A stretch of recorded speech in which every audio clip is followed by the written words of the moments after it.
Filipinos work for the Spaniards. And the title is The Sad Fate of Gatmaitan. Okay.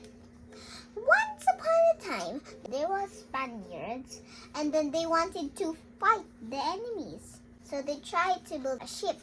So they came to the Laguna Forest to cut down the big trees so they can have enough wood. But they called all of the men. I mean, the Filipino men, not the children and not the wife. Of course, they're not strong enough. Only the men. All of the men. And then they worked for them. Just worked for them to have the ship. And what about their families? Let's see. There was a man who was named Gatmaitan.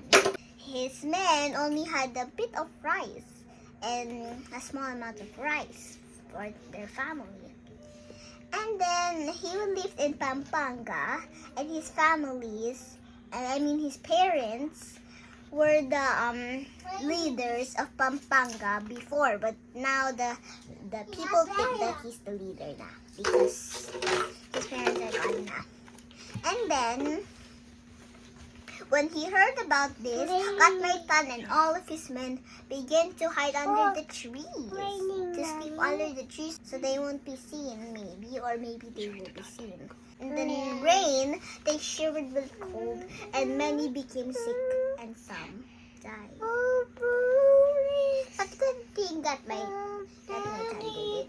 And then they were told to build the ship, and also being told to sail. After 2 years there, they can finally go home.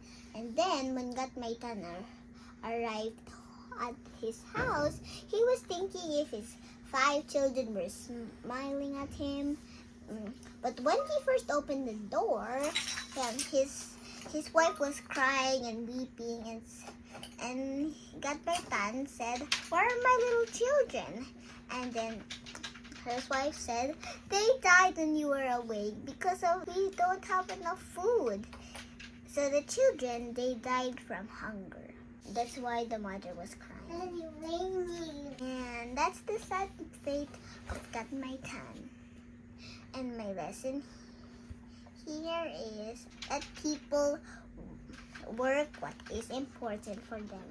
Because the Spaniards, they just forced them to, even if they needed to do the farming so they can have food. But bringing all the men to build the ship is not very important because you can just, some of the Spaniards men can build. They don't need so much. They can maybe work as a team. They can do it one by one, each ship. That's my lesson. And I think that's all. And bye-bye. Thanks for listening.